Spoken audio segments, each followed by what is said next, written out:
un tuteur.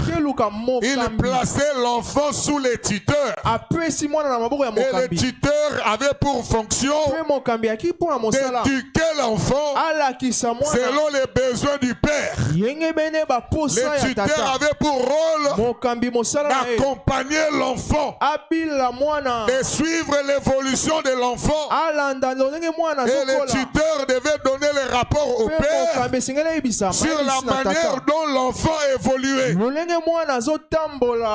quand l'âge de la maturité arrivait, c'est que le père faisait de l'enfant dépendait du rapport du tuteur. Si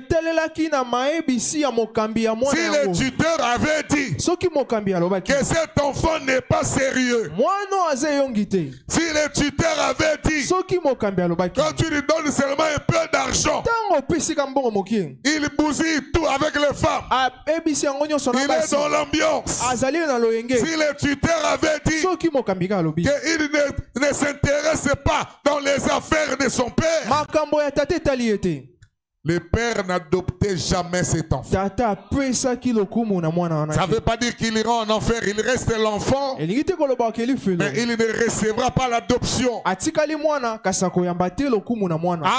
Amen. Il est toujours enfant. Il est toujours bénéficiaire de ce que les enfants, et ce dont les enfants bénéficient. Mais il ne recevra pas la signature. Parce que le père a peur que s'il reçoit la signature, il peut détruire tout l'héritage.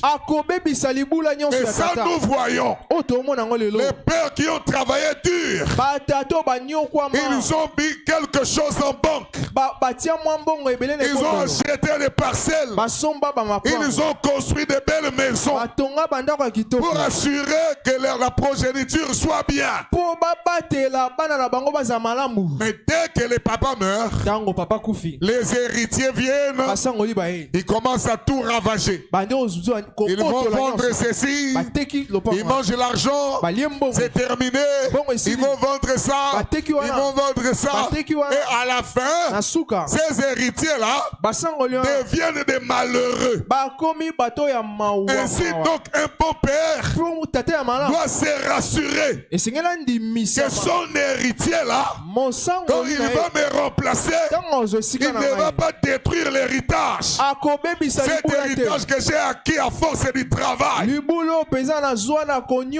abandonné les choses de la jeunesse pour acquérir cet héritage. Je veux que ça soit un héritage de génération en génération. Il ne faut pas qu'après moi, ça se termine.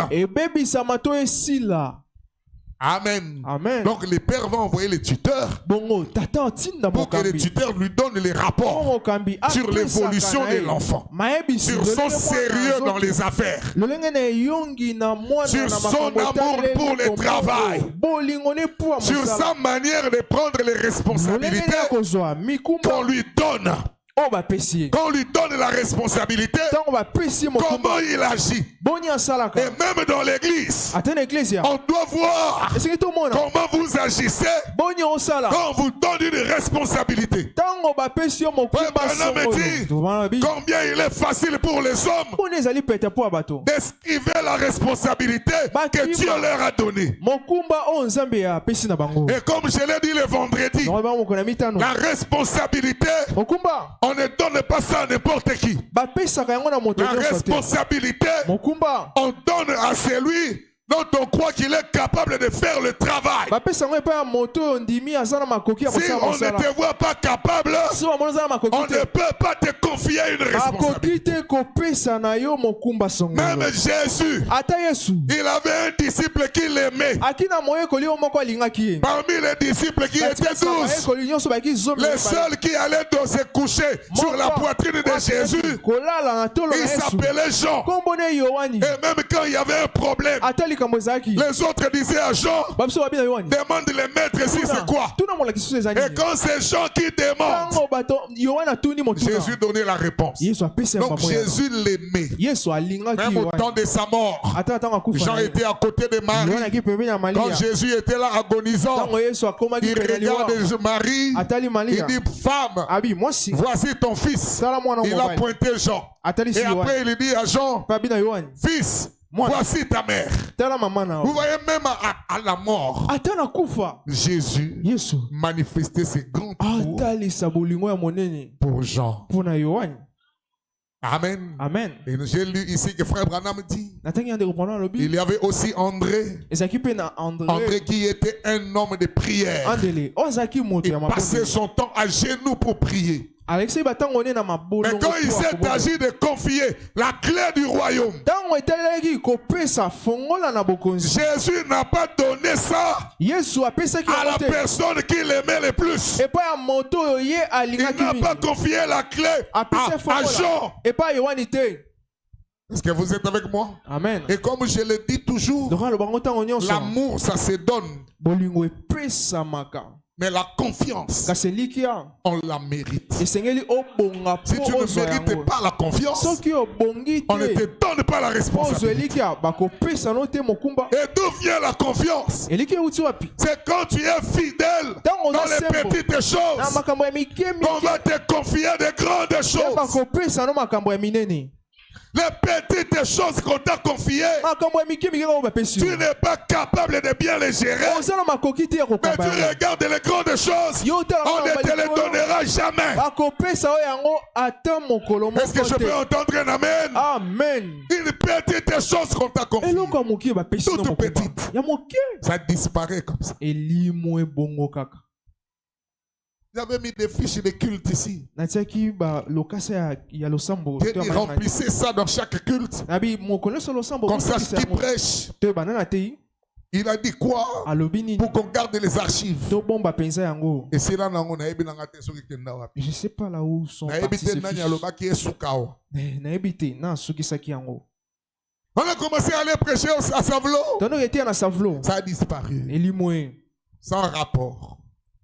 Je me rends seulement compte que si là, ça a déjà terminé. La responsabilité et le tuteur va aller vers le Père pour dire les fils là, voici comment ils se comportent. Voici comment il gère tes affaires. Voici de quelle manière il a l'amour du travail. S'il n'y en a pas, tu n'as pas encore la maturité pour recevoir la responsabilité. Amen. Amen. Et le Père vérifie ça. Ce n'est pas un problème d'amour. Oh pasteur, tu ne choisis que lui. C'est parce que tu ne nous aimes pas. Ce n'est pas un problème d'amour. La responsabilité, on doit voir ça dans quelqu'un. Et on doit voir qu'il est capable de faire ça. Alléluia. Amen. S'il n'est pas capable, reste là. Peut-être que tu es capable, mais tu n'as pas encore atteint l'âge de la manifestation. Amen. Alors reste sur le banc. Apprends. Amen. Amen. Et quand le fils atteint la maturité, le père va l'amener à l'écart. À l'écart sur une haute montagne. Et devant les témoins, le père va le revêtir d'une robe. Et ce jour-là, le père va adopter son propre fils dans sa famille. Le père va lui donner la signature. Parce qu'il a eu confiance à cet enfant-là. Il y a des choses qui se manifestent. Je me rappelle, il y a quelques années passées, j'étais encore à Kinshasa, je suivais le général, vous connaissez le général, Soni Kafuta. Il était en train de donner le témoignage de l'un de ses enfants. Il dit, mon enfant commençait à grandir. Et un jour, curieusement, cet enfant-là est venu me demander les véhicules parce qu'il avait un rendez-vous. Je lui ai donné le véhicule. Il est parti. Et quand il est revenu pour me remettre le véhicule, il est passé au lavage. On a lavé ça. Il est passé à la station. Il a mis plein. Il est venu remettre la voiture. Un tel enfant, s'il demande encore, on n'hésitera pas. La responsabilité.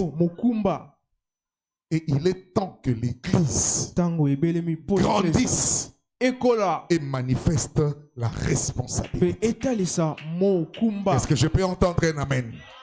Combien de temps faut-il pour que toi, tu deviennes mature?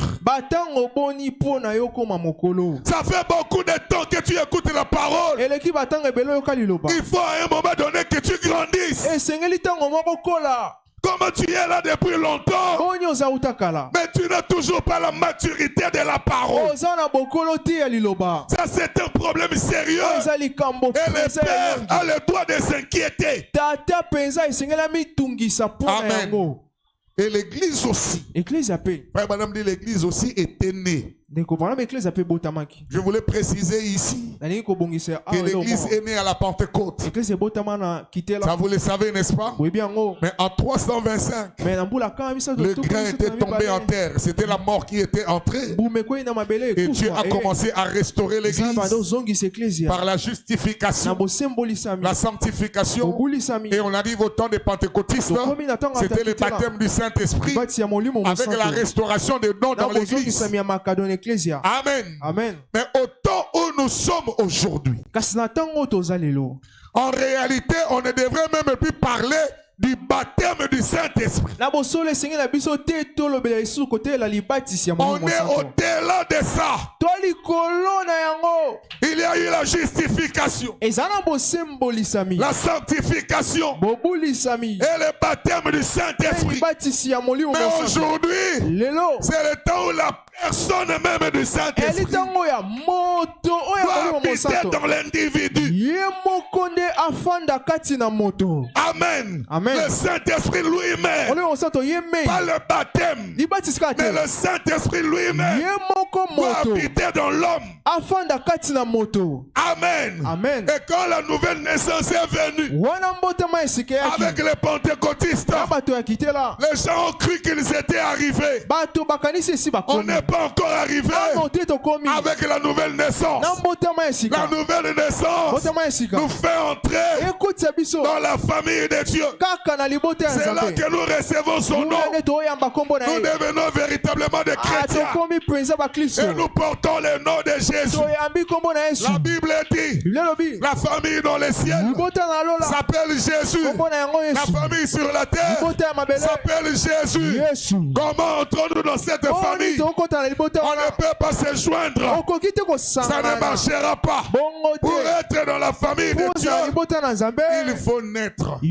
Voilà pourquoi Jésus avait dit à Nicodème, les vents soufflent, tu ne sais pas d'où il vient ni où il va. Ainsi en est-il d'un homme qui est né de nouveau. Il faut que tu naisses de nouveau. Parce que la vieille nature qui est liée au péché ne te laissera pas entrer dans le royaume de Dieu. La Bible dit que la chair et le sang ne peuvent pas hériter le royaume de Dieu. Il faut quelque chose d'autre. Il faut une nouvelle naissance. Une naissance par le Saint-Esprit. C'est ce qui te fait entrer dans la famille de Dieu. C'est ce qui fait de toi un véritable chrétien. Et c'est obligatoire. Jésus a dit, vous devez naître de nouveau. Et ça fait de vous un fils. Mais vous devez grandir. Car si vous êtes un enfant, vous ne différez en rien d'un esclave. Et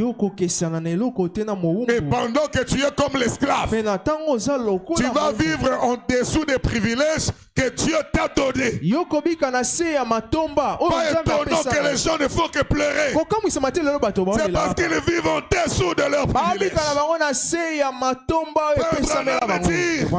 Quand Jésus est mort, il nous a donné toutes les bénédictions possibles. Il n'y a pas une bénédiction que Jésus ne nous a pas donnée. Peu importe ce que tu veux, ça t'appartient. Amen. Et il dit, quand tu nais de nouveau, Jésus t'appelle sur la table. Et sur cette table-là, il y a tout ce dont tu as besoin. Il te dit, ça t'appartient. Si tu en as besoin, tu n'as qu'à prendre. Si tu en as besoin, tu n'as qu'à prendre. Mais comme la table est longue, il y a certaines choses qui ne sont pas proches de toi. C'est un peu plus loin. Mais si tu en as besoin, tu dis seulement au Père, passe-moi ça. Et le Père va te le donner. Amen. Tu as besoin de la sagesse. La Bible dit, si quelqu'un manque de la sagesse, qu'il la demande à Dieu, qu'il donne simplement. Tu as besoin de l'argent. Il avait dit, l'aurait l'argent va partir. Il va te le donner. Et de manière miraculeuse. Alléluia. Amen. Quelle bénédiction tu veux? As-tu besoin de la guérison? Voici les signes qui accompagneront ceux qui auront cru. À mon nom, ils chasseront les démons. Ils imposeront les mains aux malades. Et les malades seront guéris. Que tu aies le cancer, tu seras guéri. Que ce soit la glycémie, tu seras guéri. Que ce soit la tension, tu seras guéri. Peu importe la maladie. Jésus t'a déjà donné la guérison. Donnez-moi un amen. Amen. Tu es déjà guéri. Il y a 2000 ans à la croix. Ce n'est pas aujourd'hui que Jésus t'a guéri. C'est aujourd'hui que tu acceptes la guérison qu'il t'a donnée. Et même si tu es malade maintenant, après avoir entendu ces deux témoignages, tu peux recevoir ce dont tu as besoin. Et tu verras la chose se manifester dans ta vie. Parce que c'est Jésus qui l'a fait. Est-ce que quelqu'un peut dire Amen? Amen. Mais tant que tu n'es pas là, tant que tu restes enfant, tu vivras en dessous de ces privilèges. Voilà pourquoi tu pleures tout le temps. Et tout le monde sait que les adultes ne pleurent pas souvent, n'est-ce pas? Si vous voyez un chrétien qui pleure tout le temps, papi me lie biscuit, allez, vous savez que ça là c'est un enfant. Amen. Nous avons de véritables adultes comme Job. Tous les enfants sont morts. Dieu m'a abandonné, frère. Laissez-moi l'histoire de votre message là. Je ne prierai plus. Nous comprenons que tu es un bébé. Amen. Amen. Mais Job pouvait dire, l'Éternel a donné, l'Éternel a repris, que le nom de l'Éternel soit béni. Il savait en qui il avait cru.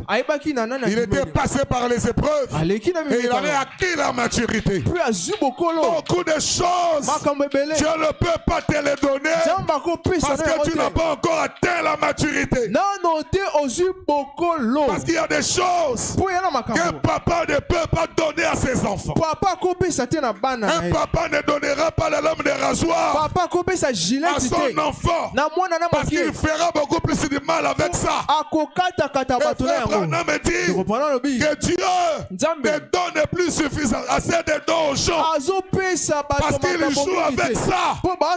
Ce sont des enfants. Donnez-moi un amen. Amen. Je peux vous dire la vérité. Il regarde. La sœur là, travaille bien. Il a donné le message à 3 personnes. donner des messages à 10 personnes aujourd'hui. Ah, moi aussi, je vais donner des messages.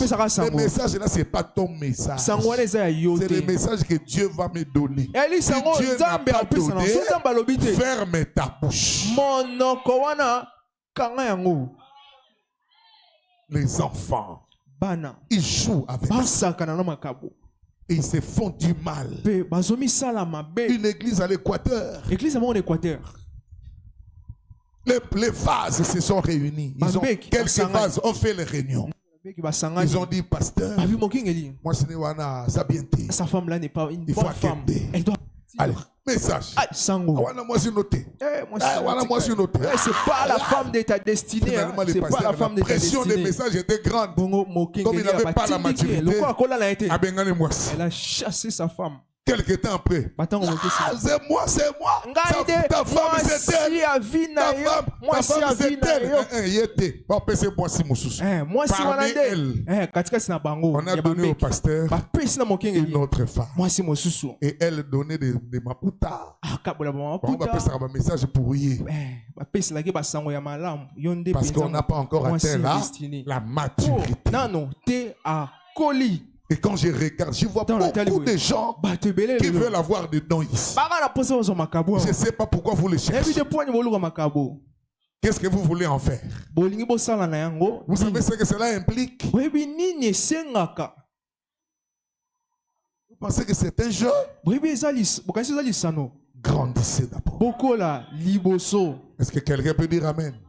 Mais tant que vous resterez enfant, vous vivrez au-dessous de vos privilèges. Écoutez-le. Du 19 mai 57. Paragraphe 27. Maintenant, lorsque ses fils naissaient dans cette famille, il devenait un fils. Parce qu'il était né dans la famille. Il était un fils par sa naissance. Et maintenant, vous les presbytériens et les baptistes aussi, écoutez ceci. Mais du fait que vous êtes né de nouveau, ne signifie rien du tout. Vous devenez simplement un enfant. Vous devenez un membre du corps de Christ. Mais cela ne signifie pas que vous bénéficiez déjà de vos privilèges. C'est pas parce que tu es enfant que tu bénéficies déjà des privilèges. Alléluia. Amen. Moi, je n'ai pas encore acheté un téléphone pour blessing. Je crois qu'il a déjà grandi. Mais je lui ai dit, tu n'as pas encore atteint la maturité par rapport au téléphone. Ça sera pour toi un frein plutôt qu'un avancement. Je ne te le donne pas. C'est pas parce qu'il est fils qu'il a le droit de tous les privilèges. Et c'est la même chose avec Dieu. Est-ce que vous êtes avec moi? Amen. Vous devenez simplement un enfant. Vous devenez un membre du corps de Christ. Mais cela ne signifie pas que vous bénéficiez déjà de vos privilèges. Et c'est cela le problème que vous avez. C'est cela le problème que le monde a. Les gens vivent en dessous de leurs privilèges. Parce qu'ils pensent que lorsqu'ils sont nés de nouveau, cela règle tout. Cela vous place simplement en position de recevoir chaque promesse divine que Dieu a faite. Mais tant que vous resterez enfant, vous ne bénéficierez pas de tous les privilèges. Il y a de ces privilèges-là, on les donne qu'à ceux qui ont grandi. On les donne qu'à ceux qui ont atteint la maturité. On connaît l'histoire de l'enfant prodige. Cet enfant-là est venu vers son père pour demandé à Dieu de lui donner le privilège, de lui donner sa part de l'héritage. Et son père lui a donné. Il est parti avec ça dans un pays étranger. Et c'est là qu'il a détruit tout l'héritage. Et combien d'enfants de Dieu aujourd'hui ont demandé des choses à Dieu? Ils sont allés avec ça dans les pays étrangers. Et c'est là qu'ils ont détruit l'héritage de Dieu. Tu étais ici pauvre. Oh Seigneur, donne-moi.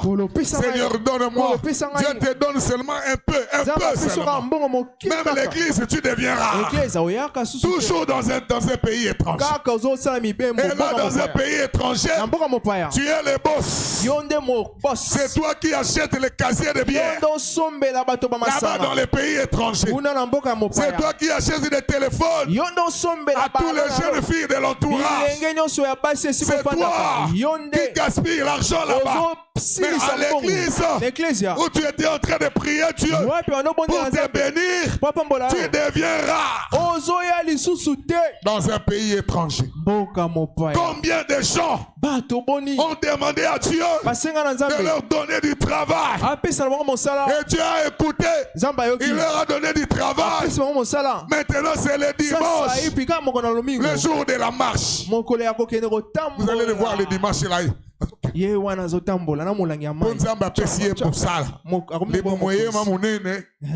Dimanche, 2 jours à marche. Il n'a plus le temps pour lui. Et ce qui a route marche, la suite c'est où? Dans un bar. Pour gaspiller l'argent que Dieu vous a donné. Écoutez-moi bien. Le Seigneur va retirer ça. Et tu seras malheureux. Après tu pleureras. Tu vas peiner pour l'avoir. Amen. Amen. Si tu étais dans un pays étranger, le Seigneur te dit rentre à la maison. Ne gaspille pas son héritage. Je peux entendre un amen.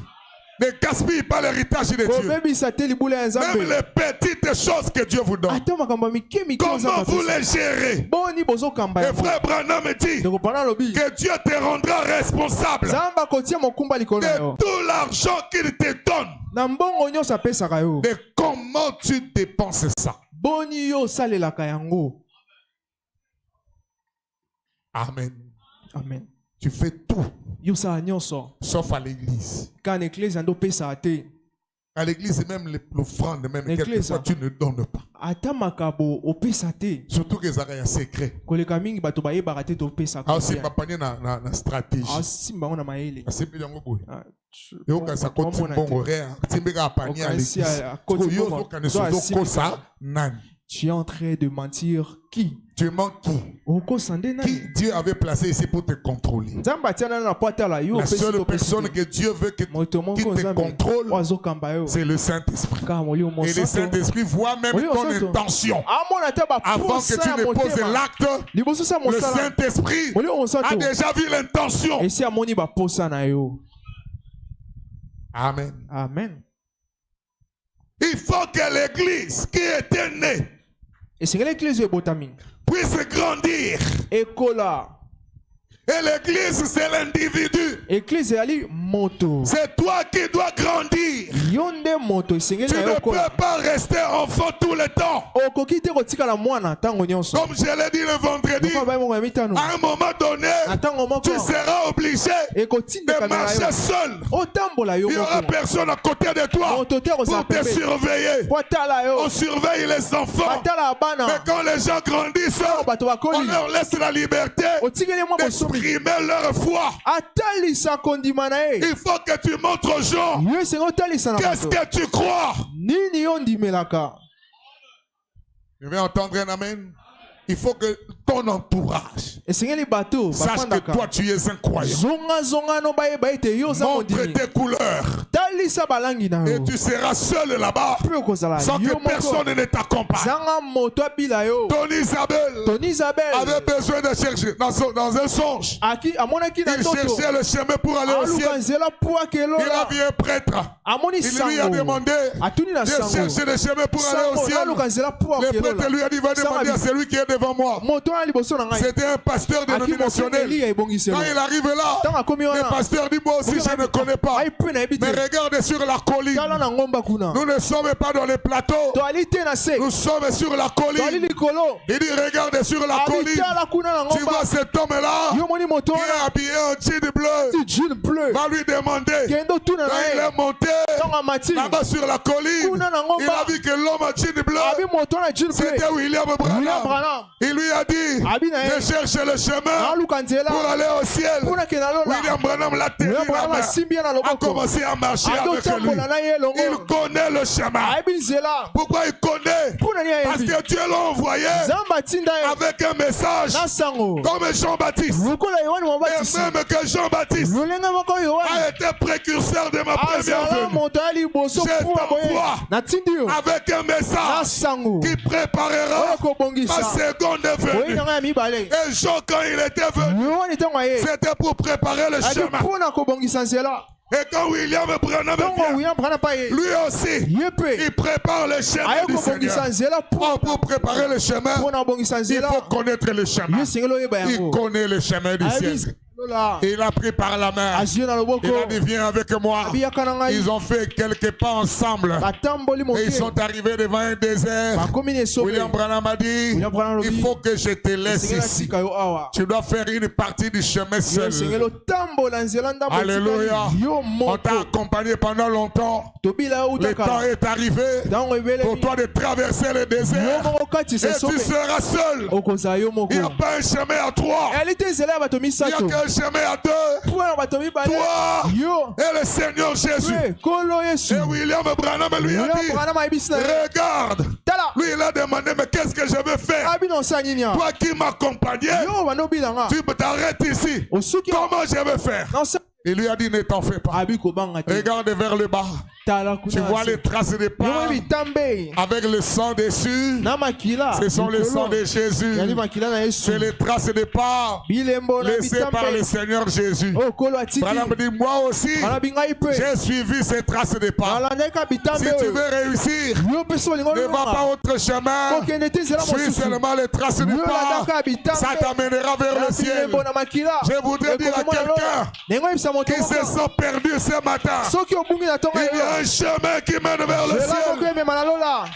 Il faut que tu découvres ce chemin. Est-ce que quelqu'un est avec moi? Amen. Il y avait un enfant qui était perdu. Il ne connaissait pas le chemin pour retourner à la maison. Les gens sont venus autour de lui. Ils lui ont dit, est-ce que tu connais l'adresse? Il a dit, je ne connais pas l'adresse. Mais comment on va faire? Il a dit, même si je ne connais pas l'adresse, je sais une chose. Sur le chemin qui mène vers la maison, il y a une grande croix. Si vous m'amenez seulement jusqu'à la croix, je connaîtrai le chemin de la maison. Il n'y a pas d'autre chemin. Le chemin, c'est par la croix de Jésus. Le chemin, c'est par le sang de Jésus. Ne suivez pas autre chose. Il n'y a aucune révélation qui t'amènera au ciel si ce n'est le sang. C'est par la croix que nous allons chez nous. Alléluia. C'est la croix qui nous a apporté la bénédiction. Quand Jacob est arrivé en Égypte, il a trouvé que Joseph avait deux enfants, Ephraïm et Manassé. Jacob a dit à Joseph, les deux enfants qui sont nés de toi avant moi vont devenir mes enfants. Et avant de mourir, il faut que je les bénisse. Amène-moi tes enfants. On a amené le premier, on a mis du côté de la main droite. On a amené le deuxième du côté de la main gauche. Et quand Jacob était en train de prier, il a pris la main droite, il a mis sur le dernier. Il a pris la main gauche, il a mis sur le premier. Joseph a crié, papa, ce n'est pas comme ça. Papa, ce n'est pas comme ça. Jacob a dit, C'est Dieu qui a croisé mes mains. Qu'est-ce qu'il faisait quand il a croisé les mains? Ça a formé la croix. Il y avait un fils aîné. C'était Israël. Et nous sommes les derniers. Et la bénédiction d'Israël au travers de la croix est allée vers nous les gentils. Alléluia. Maintenant, Dieu a tourné le dos. Amen. Que Dieu te bénisse.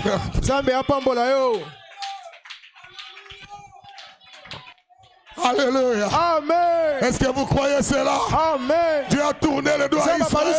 Son regard est maintenant vers les gentils. La bénédiction d'Israël est maintenant sur nous.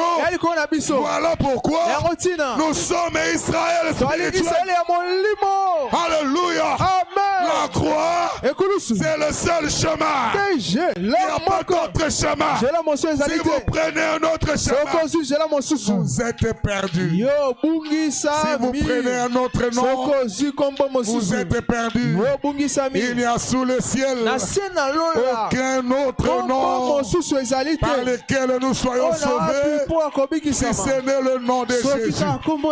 Dieu lui a donné le nom qui est au-dessus de tout nom, afin qu'au nom de Jésus, tous genou fléchissent, que toute langue confesse que Jésus est Seigneur. Et ça, je ne le ferai jamais assez. J'aimerais que Life Tabernacle ce matin témoigne que Jésus est Seigneur. Je n'ai pas entendu. Jésus est Seigneur. Jésus est Seigneur. J'aimerais que tu cries plus que ton voisin. Jésus est Seigneur. Est-ce qu'on peut acclamer pour le Seigneur Jésus? Il n'y a pas d'autre Dieu en dehors de lui. Il est le seul. Il est l'unique. Le plus beau d'entre 10 000. Il est Jéhovah Jireh. Il est Jéhovah Shammah. Il est Jéhovah Sabaoth.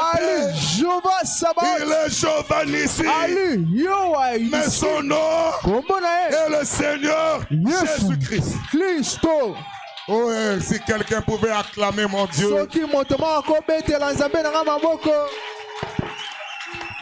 Alléluia. La croix est notre victoire. Le poète avait chanté. Ne me séparez pas de ma croix. Croix victorieuse. Car c'est tout mon trésor ici-bas. Croix victorieuse. C'est le chemin qui conduit au ciel. Le diable est entré au milieu de nous. Le diable est entré au milieu de nous. Par la connaissance.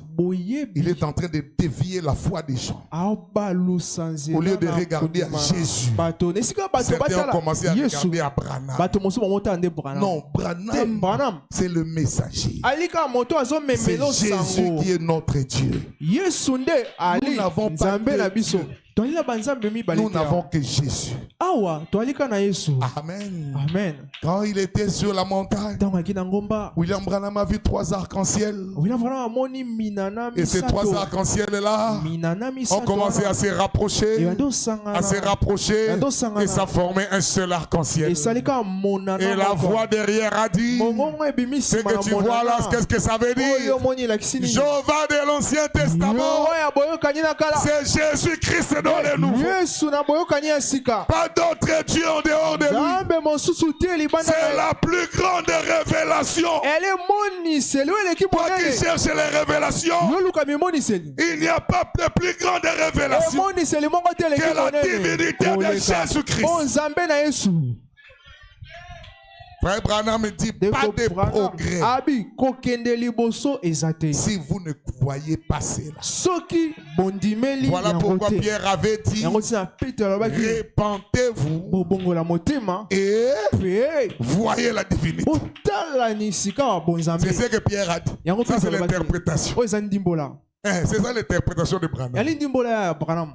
Donc les baptêmes au nom du Seigneur Jésus-Christ, c'est une révélation cachée de la divinité de Jésus. Père, Fils et Saint-Esprit. C'est ça le Seigneur Jésus-Christ. Est-ce que vous le croyez? Amen. Donc il faut à un moment donné qu'on grandisse. On ne peut pas rester enfant tout le temps. Et on doit grandir dans tous les domaines. Le ministère doit grandir. Les dons doivent grandir. La foi doit grandir. On ne peut pas rester bébé tout le temps. Le temps est arrivé. Depuis que le prophète est parti, ça fait beaucoup de temps. L'église devrait atteindre la maturité. Et c'est ce que le Père attend pour nous amener à l'adoption, que nous puissions atteindre la maturité. Et l'apôtre Paul dit, lorsque j'étais enfant, je parlais comme un enfant. Je pensais comme un enfant. Je raisonnais comme un enfant. Donc il y a un raisonnement. Quand tu vois ça, même si tu es grand, tu sauras que c'est un petit. Dans sa manière de penser, tu vois vraiment ça, c'est un enfant. Même s'il a fait 10 ans, 15 ans, 8 ans, tu regardes, tu dis ça, c'est vraiment un enfant. Il y a de ces paroles-là. Quand quelqu'un parle, tu dis celui-là, c'est un enfant. C'est ce que Paul dit.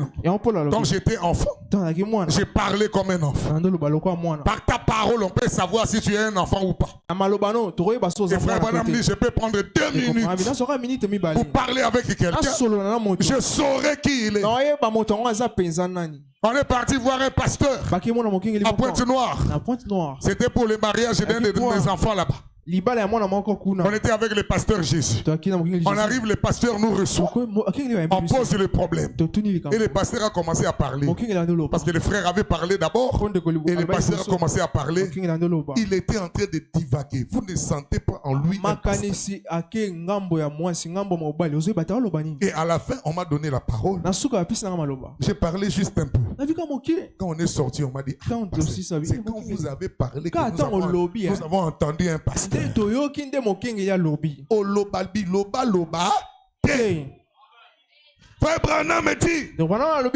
que j'aime en Neville.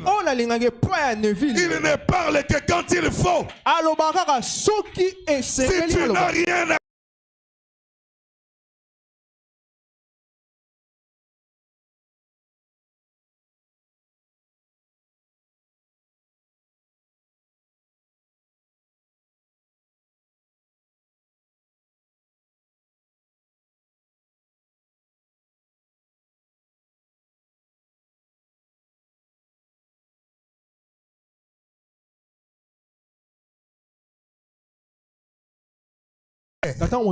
du haut de la chair, en train de prêcher.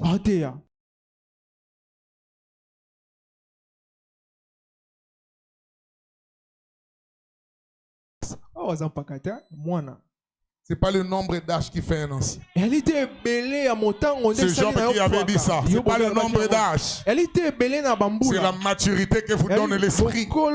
C'est ce qui fait de vous un ancien. Est-ce que je peux entendre un amen? Amen. Nous devons atteindre la maturité. Nous devons quitter les polémiques des Branham dit que les gens se disputent tout le temps. Ils sont dans les jardins d'enfants.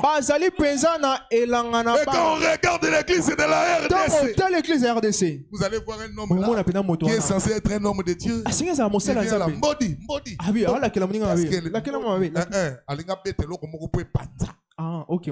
Les citations, Les citations, c'est pour édifier. Je ne peux pas venir ici avec une citation pour na panza. Si tu es écrasé, qui écoutera maintenant à ta place? Que Dieu nous aide en RDC. Lorsque j'étais enfant, je parlais comme un enfant. Je pensais comme un enfant. J'ai raisonné comme un enfant. Vous voyez quelqu'un, tu passes. Ça c'est un enfant. Un enfant.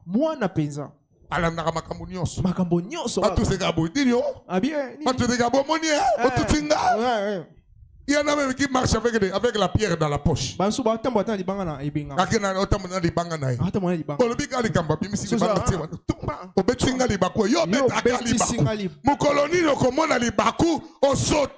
quel jour tu vas voir une pierre d'achoppement et puis tu sautes au-dessus de ça. Je dis la vérité, non? Tout le monde sait que côté banga baza côté mabanga mingi te po bakobeta mabaku.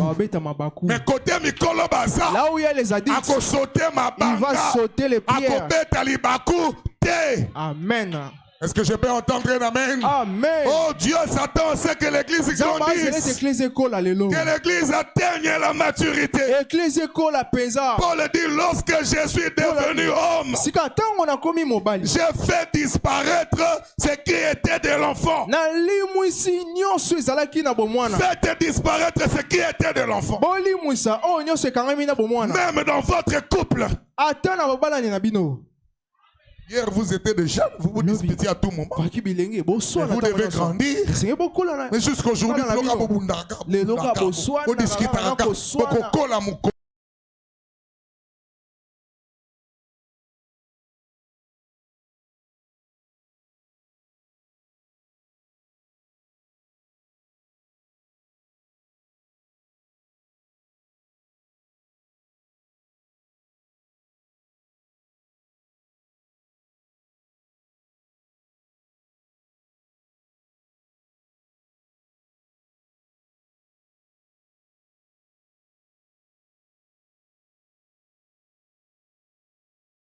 Message. Nous avons une connaissance un peu plus élargie. Et nous devrions avoir plus de maîtrise. Frère Branham me dit, quand j'étais enfant, j'avais toujours envie de tirer tous les draps vers moi. Oui, bien. Amen. Les autres là, ça c'est l'enfant. Il dit quand je suis devenu adulte, maintenant j'ai envie de tendre les draps.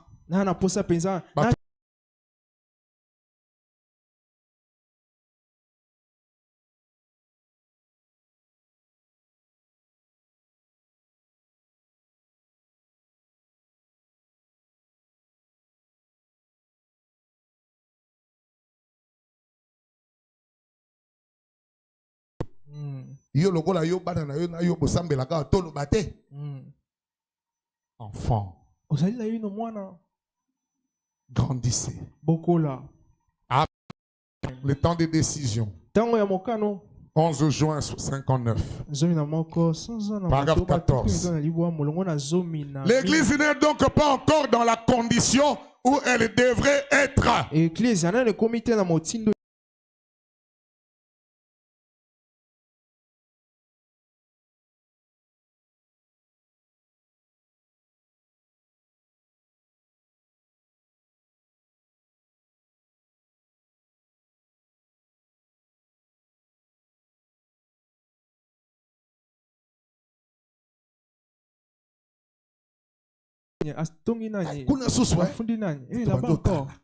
C'est quelle écriture qui donne à un frère le mal des autres frères? C'est pas parce qu'elle a besoin de like. Tu détruis l'influence des gens. Maintenant, c'est que vous n'avez pas compris. En faisant ça, nous nous sommes dévoilés. Donc là où les gens nous craignaient,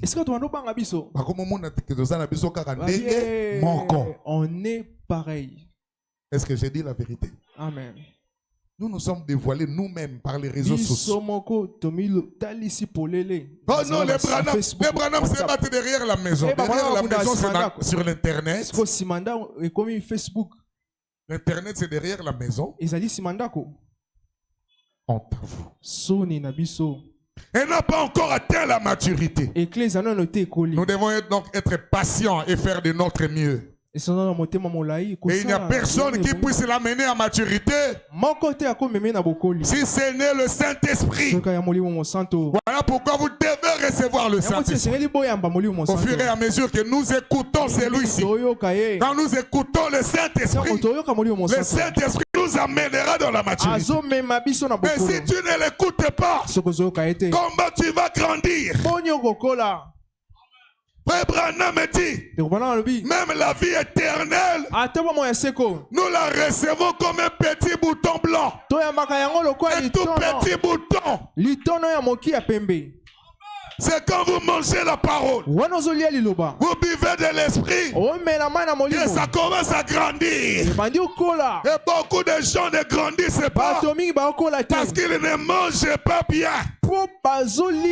Donnez-moi un amen. Amen. Toi, tu ne manges que le dimanche. Et s'il arrive qu'un dimanche tu n'es pas là, ça va faire 2 dimanches sans manger. Même les vitamines, tu n'en as pas. Voilà pourquoi la piété a commencé à disparaître. Vous regardez les gens, ils paraissent plus païens que les dénominationnels. Parce que les dénominationnels, lui, même s'il a fait le mal, il ira à l'église. Amen. Amen. Mais toi, qu'est-ce que tu fais pour ne pas être à l'église le dimanche? Qu'est-ce que tu fais? Alléluia. Amen. L'église doit grandir. Et pendant qu'elle grandit, Dieu lui donne un tuteur. Et ce tuteur-là que Dieu a donné à l'église, c'est le Saint-Esprit. La mission du tuteur est d'élever l'enfant, d'élever l'église selon les besoins du Père. Frère Branham dit, quand Abraham a envoyé Eliezer pour aller chercher la femme pour son enfant Isaac, Eliezer est arrivé et il a trouvé Rebecca. D'abord, il a peiné pour trouver la femme. Et quand il a trouvé la femme, la deuxième chose, c'était de la garder tranquille pendant longtemps pour inculquer en lui la pensée de son mari. Et c'est ça la difficulté que nous avons aujourd'hui. Garder l'église pendant longtemps. Pour lui inculquer les pensées du Père. Pour lui inculquer les pensées du Fils. Alléluia. Amen. C'est comme lors d'un mariage. Tu veux épouser un prince. Tu sais combien ça fait? Quelle grâce on a d'épouser un prince. Et le prince t'envoie quelqu'un. Il dit, amène-le dans ton salon de coiffure. Habille-le à la manière dont moi je veux. Mais toi, tu refuses que les serviteurs puissent t'habiller selon la manière du prince. On va te répudier. Donnez-moi un amen. Amen. On va te répudier. La mission du tuteur, la mission du Saint-Esprit est d'élever l'église selon les principes de la parole. La mission du Saint-Esprit est d'enseigner l'église. Jésus disait, je vous dis ces choses pendant que je suis encore avec vous. Mais quand le consolateur viendra, l'esprit de vérité que le Père enverra en mon nom, il vous enseignera toutes choses. Et aujourd'hui, le Saint-Esprit, par la bouche de Malachie 4, a tout enseigné à l'église. Il nous a enseigné la manière d'adorer. Il nous a enseigné la manière de communier. Il nous a enseigné la manière de prier. Il nous a enseigné toutes choses. Est-ce que vous le croyez? Mais s'il nous a enseigné, pourquoi nous continuons à agir comme le fait le monde? Dieu nous donne la capacité d'être au sommet. Nous voulons toujours descendre. Chanter comme eux. Prêcher comme eux. Quelle honte de voir un prédicateur du message. Avant de prêcher, il va regarder Léopold Mutombo. Il va regarder Francis Tatou. Et puis il va prêcher. Tu vas prêcher quoi? Alors que nous avons la fontaine ici. Et même pour prêcher, ils doivent lire les messages. Donc toi, tu es un ministère de seconde main. Il y a Tombola Bouaka, vice-ministre. Amen. Amen. Parce que tu n'as jamais reçu ton inspiration. Tu as vu quelqu'un prêcher. Quelqu'un veut prêcher, tu viens prêcher ça ici. Vice-ministre. Assieds-toi sur le banc. Madame dit, Dieu ne fait pas de demi-prédicateurs. Est-ce que quelqu'un peut dire Amen? Le Saint-Esprit doit nous enseigner. C'est lui l'Esprit de vérité. Il veille sur l'Église. Et il donne rapport au Père. Il va vers le Père pour donner les rapports sur l'évolution de l'Église, sur le comportement de l'Église, sur la manière dont l'Église agit dans ces derniers jours. Le Saint-Esprit donne les rapports au Père. Non, écoutez-le. Du 10 mars 57. Et puis le paragraphe 24c. Et ses pères allaient chercher les meilleurs tuteurs qui pouvaient élever son fils, qui pouvaient former son fils, pas seulement l'élever, mais aussi le former, qui pouvait instruire son fils, enseigner son fils à suivre les traces du Père. Et ces tuteurs devaient faire un rapport au Père sur la manière dont l'enfant évoluait. Eh bien, tout cela était un type de l'église d'aujourd'hui. En effet, quand Dieu nous a amenés dans son royaume par le baptême du Saint-Esprit, et que nous sommes devenus des enfants de Dieu. Y a-t-il un enfant de Dieu ici? Dieu nous a envoyé les meilleurs tuteurs qu'il y avait dans tous les ciels. Le Saint-Esprit, il doit instruire, élever, former, enseigner l'Église. C'est ça la mission du Saint-Esprit. Or, le Saint-Esprit, on ne le voit pas. Il ne travaille qu'au travers des hommes qu'il a établis. Cet homme-là que tu vois homme, ce n'est pas lui. Quand il se tient du haut de la chair, c'est l'ange. Cet homme-là que tu vois homme, c'est le Saint-Esprit. Voilà pourquoi quand Ananias a décidé de mentir, il croyait qu'il mentait à Pierre. Il avait oublié que dans sa fonction, Pierre représentait le Saint-Esprit. Tu mens au Saint-Esprit. Il est venu dire, nous avons vendu notre parcelle à $1000. Pierre regarde et dit, pourquoi le diable a mis à ton cœur de mentir au Saint-Esprit? Il est tombé mort. Et la femme vient. Un complot de la famille. Si on te pose la question, qu'on dit ça. N'entrez pas dans les péchés de quelqu'un. Je voudrais parler dans le cœur de quelqu'un. Le pianiste peut jouer déjà calmement. Je voulais parler dans le cœur de quelqu'un. Amen. Est-ce que quelqu'un m'entend?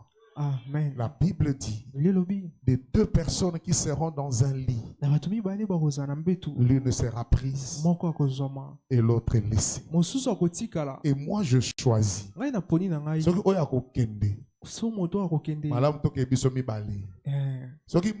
Si ce sera une seule personne, que ce soit moi, que ton péché, Je ne vais pas interférer. Je vais entendre un amen. Amen. Ton péché, je ne peux pas interférer. Il n'y a pas un salut de famille. Il n'y a pas un salut de couple. Le salut est individuel. En tout cas, si tu veux rester, tu n'as qu'à rester. Mais moi, je vais partir de deux personnes qui seront en train de moudre. L'une sera prise et l'autre laissée. Là, ce sont les femmes là-bas.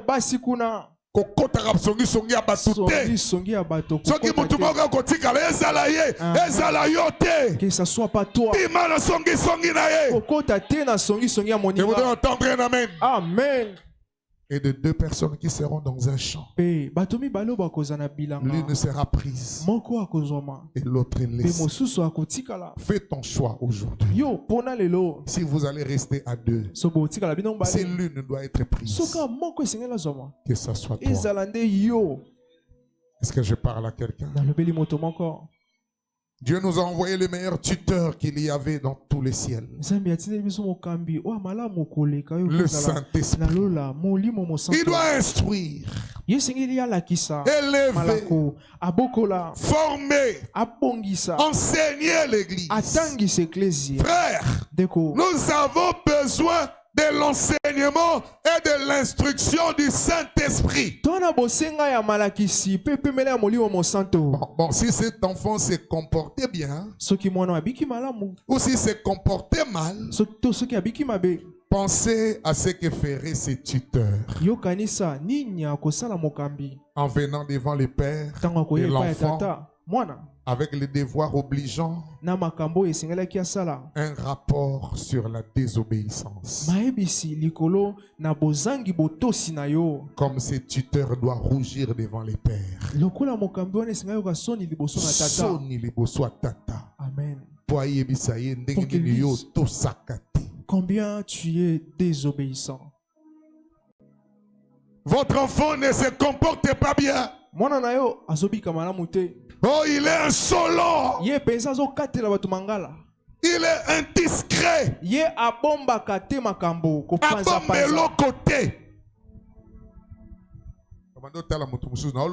C'est à toi que je parle.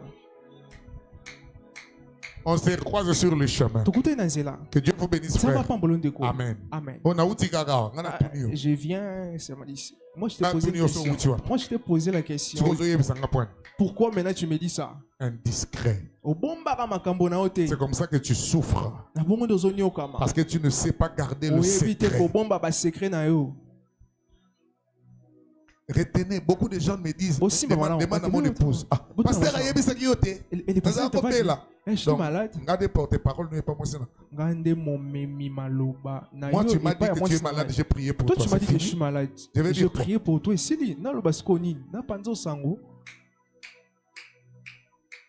Indiscret. Tu t'attires des ennuis. Parce que tu n'as pas de secret. Tu reçois les envoûtements. Parce que tu n'as pas de secret. On viendra t'attaquer. Parce que tu n'as pas de secret. Un jour, j'ai dit à un frère, frère, ne mets plus ta dîme dans le panier d'offrande. Parce que tu viens mettre une dîme costaud. Tu te mets en danger. Et tu me mets aussi en danger. Mais il n'y a même pas beaucoup d'argent dedans. Mais si ce sont les billets de 500 francs, et combien paquet? Voilà. Si tu veux donner la dîme, hein? Amen. Moi, quand je viens avec l'argent, mon épouse dit, il y a une offrande. Il y a bien. C'est ça que tu as choisi de donner à Dieu. Mais quelqu'un va te voir donner les paquets de dîmes. Tout le monde n'est pas frère à l'église. Est-ce que j'ai dit la vérité? Amen. Et le jour où tu me les donnes là,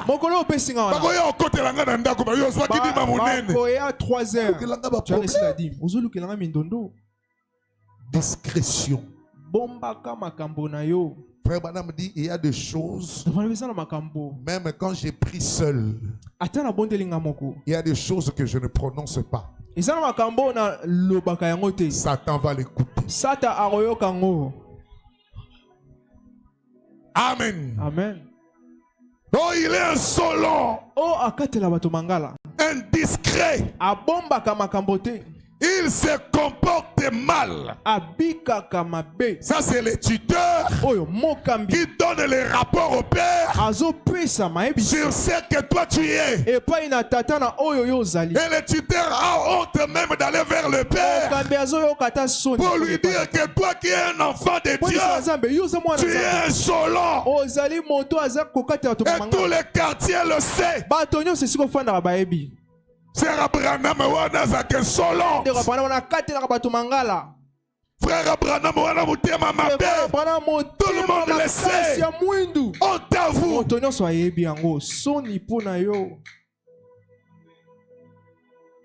Alléluia. Amen. Il se comporte mal. Il ne veut même pas écouter. Il ne veut même pas apprendre.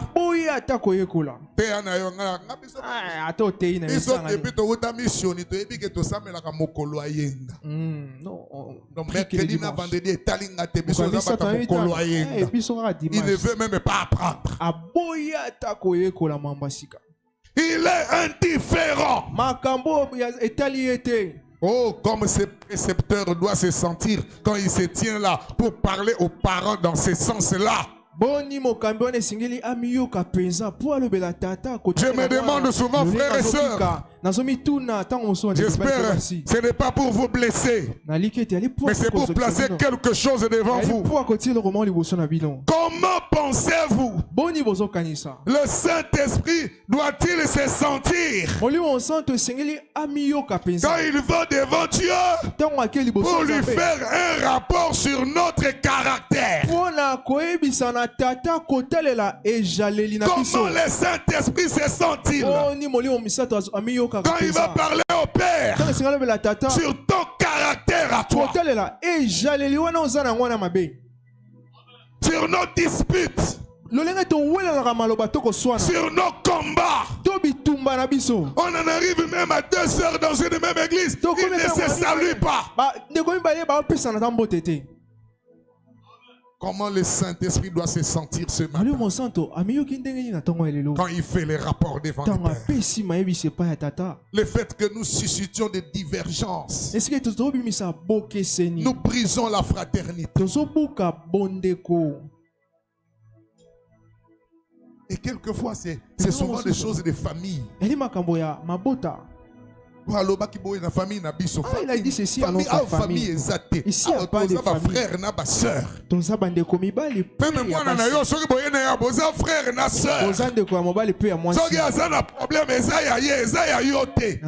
envoie-le pour arranger son problème. N'entrez pas dedans.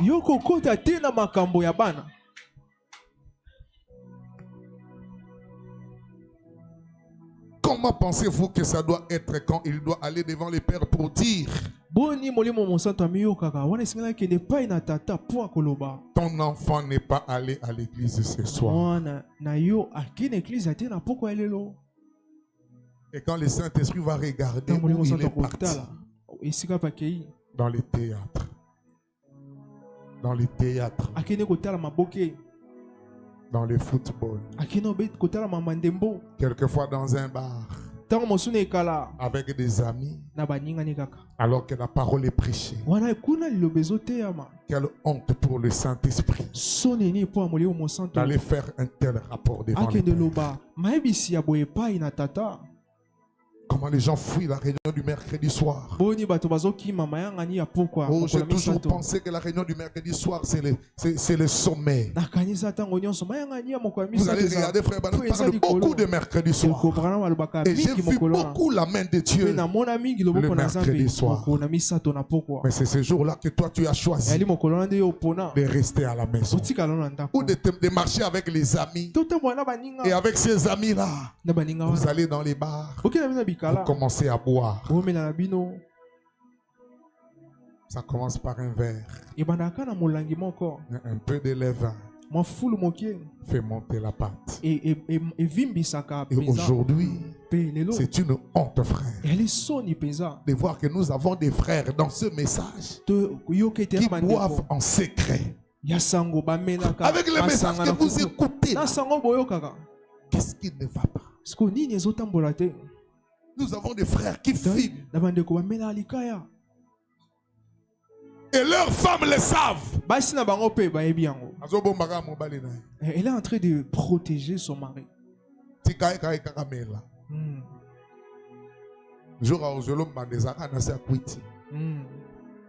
Est-ce que j'ai dit la vérité? Ton enfant n'est pas allé à l'église ce soir. Les cloches ont sonné.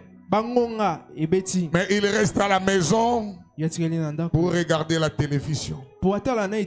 Imaginez-vous ce que ça doit être quand que de dire tes filles à qui tu as donné le Saint-Esprit. Oh, elles s'habillent d'une manière si immorale que dans la rue, elles amènent des hommes à les convoiter. Les cinglés là que tu ne portes pas devant les frères. Pourquoi tu portes ça devant les païens? Cette jupe là avec une fente qui va jusqu'ici.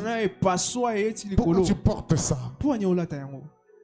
Et le Saint-Esprit doit faire un tel rapport au Père.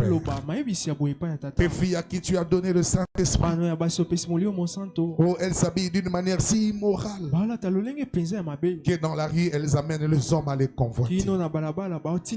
Combien cela doit attrister le Saint-Esprit d'apporter un tel message? Imaginez-vous ce que ça doit être de dire, Père, comment ils ont des réunions et ils ne font pas ceci et ne font pas cela. Comment je parle à leur cœur pour les élever, tel que maintenant le Saint-Esprit parle au cœur. Et s'il te parle, c'est parce que tu es une fille de Dieu. S'il te parle, c'est parce que tu es un fils de Dieu. Et il parle à ton cœur pour essayer de t'élever et de te former par ce moyen. Mais ils ne veulent pas écouter cela. Ils veulent suivre là leur environnement.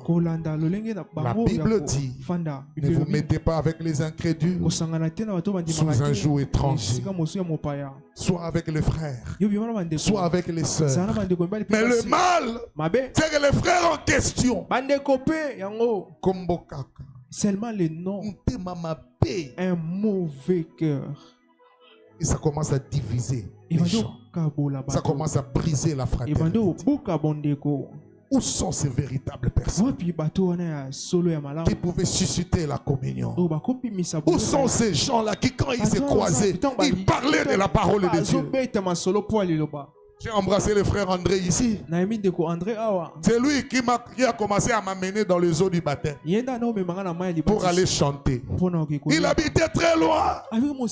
Mais dès que le culte était fini, on n'a pas mangé. On va chez Papa Landou pour chanter parce qu'il y a baptême là-bas. Où sont ces chrétiens qui influencent encore les autres? Quelle honte nous le Saint-Esprit a ce matin. De voir que toi qui es une fille de Dieu, tu ne peux même pas t'entendre avec une autre fille de Dieu. C'est le manque de nouvelle naissance. Quand quelqu'un n'a pas la nouvelle naissance, il ne peut même pas s'accorder avec lui-même. Comment il va-t-il s'accorder avec lui-même l'autre. Les songi est entré dans l'église. Les gens vivent maintenant dans la méfiance.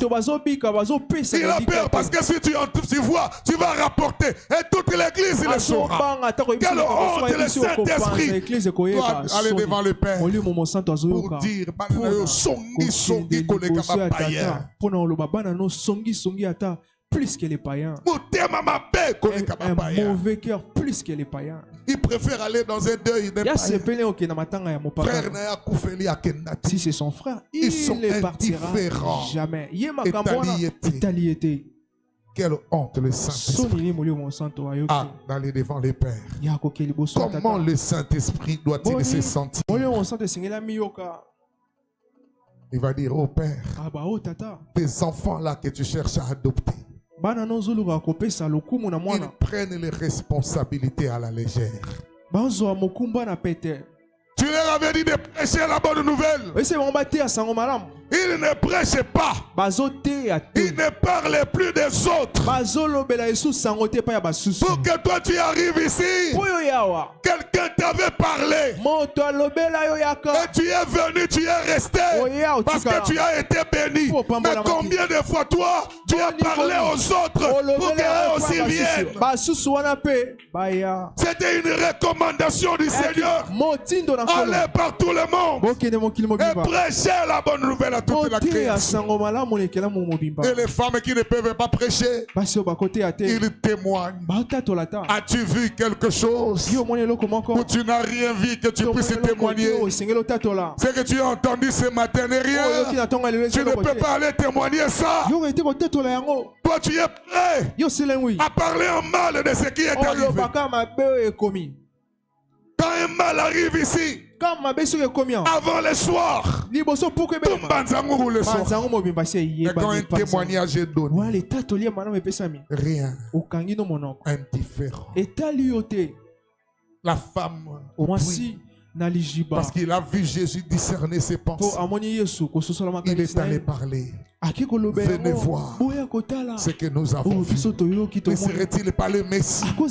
Ils sont venus, ils ont entendu, ils sont restés. Et à la fin, ils l'ont dit, ce n'est pas à cause de toi, c'est parce que nous avons entendu. Invite ne fils que.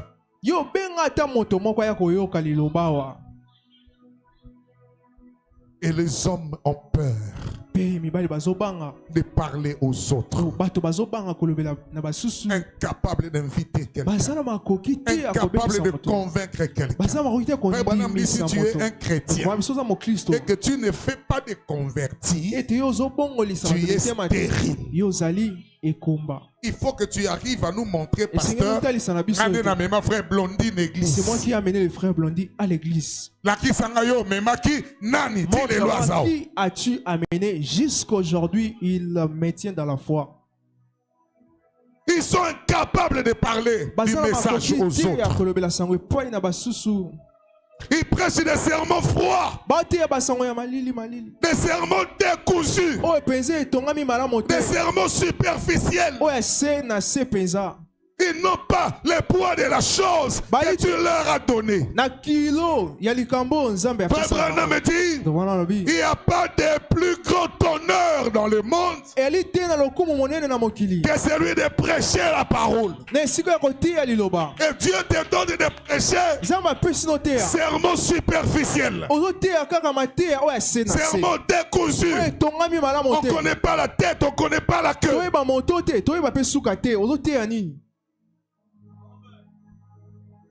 Nous avons encore besoin de voir des tisons arrachés du feu. Quelqu'un qui, quand il prêche, on sent le feu monter. Où sont-ils ces gens-là? Où sont-ils passés? Voilà pourquoi nous avons besoin de l'expérience du Saint-Esprit. Frère Branham me dit que le converti de Paul pouvait être un seul. Et ils étaient de feux pétillants. Ils étaient capables de produire d'autres.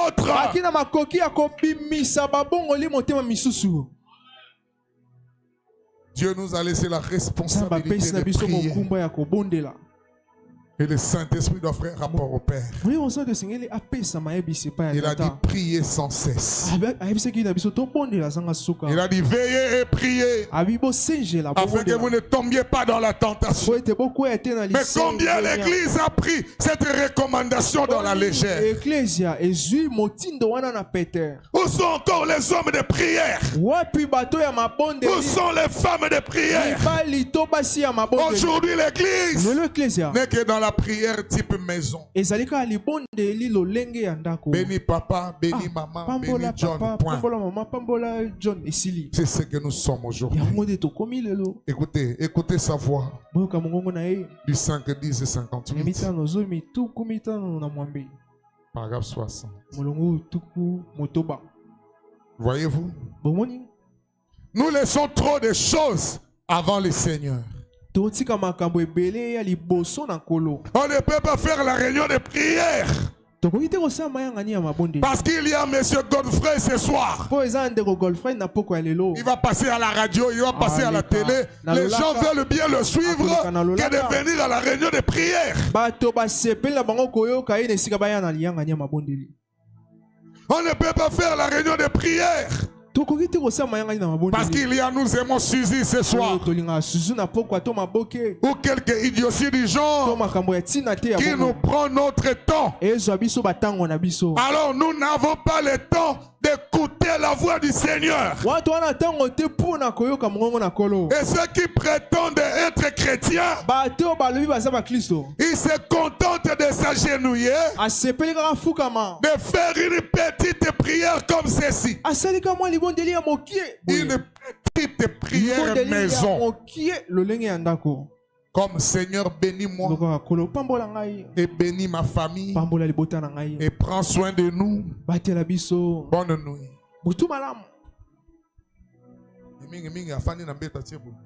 Des fois, il est assis sur son lit. Quelquefois, il ne parle même pas. Quelquefois, quand il a fait là, les pensées sont ailleurs. Les chrétiens d'aujourd'hui, quel rapport le Saint-Esprit va donner devant le Père? Pas étonnant que l'Église a perdu sa force. Parce qu'il n'y a plus de gens qui prient. Il n'y a plus de gens qui sont dans la présence de Dieu. Ils sont tellement occupés à autre chose. 4 heures du temps devant le téléphone. 5 minutes devant le Seigneur. Vous vous attendez à quoi?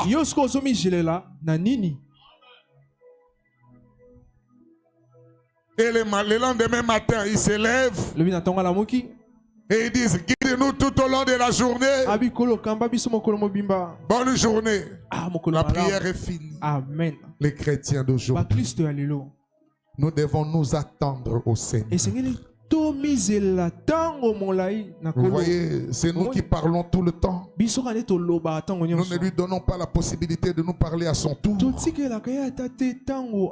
Alors que si nous prions et que nous prions jusqu'à ce que notre âme entre dans la présence de Dieu. Voilà la prière. Vous devez élever votre âme jusque dans la présence de Dieu. Et pour cela, frère Branham dit, vous devez avoir un hôtel de prière individuel. Un coin où vous vous agenouillez. Vous cherchez la présence de Dieu. Vous lui parlez. Et vous restez dans sa présence. Vous allez entendre sa voix. Mais au lieu de cela, on a le temps pour autre chose. Et le Saint-Esprit doit faire les rapports devant le Père. Le Saint-Esprit dira au Père, ils ne prennent pas cette responsabilité au sérieux. Qui a jeûné le mois de février? Lève la main. Lève bien que je vois. C'est lui qui a jeûné au mois de février. Et les autres. Mais c'est vous le premier qui cherchez que Dieu vous bénisse. J'ai vu les gens qui sont venus vers moi. Pasteur, nous, ce Dieu nous bénit. Ah, Dubaï, pasteur, congé. Dieu lui donne seulement un peu. Même la dîme, je ne reçois pas. Même l'église, il devient rare. Il a peur. J'ai déjà sauté ça. Amen. Tu peux me donner la dîme d'1 million, je m'en fous. Tu me donnes la dîme de 100 francs, je m'en fous. Amen. Dieu sait s'arranger pour prendre soin de moi. J'étais hier arrivé à la maison. Un téléphone sonne, un numéro de France. Je ne connais pas. Je prends. Pasteur Ruffin, fais-moi le pasteur Makambo. J'étais cherché. Quand mon épouse m'a dit qu'il t'a vu, j'ai pris ton numéro. Pasteur, je te cherche. Il est passé, il faut que tu viennes à Toulouse. Je dis que la volonté de Dieu s'accomplisse. Aller à Toulouse, c'est bien. Mais j'aimerais être dans la volonté de Dieu. Le Saint-Esprit a honte aujourd'hui de dire au Père, ils ne prennent pas la prière au sérieux. Ils ne prennent pas la parole au sérieux. Ils préfèrent les téléphones.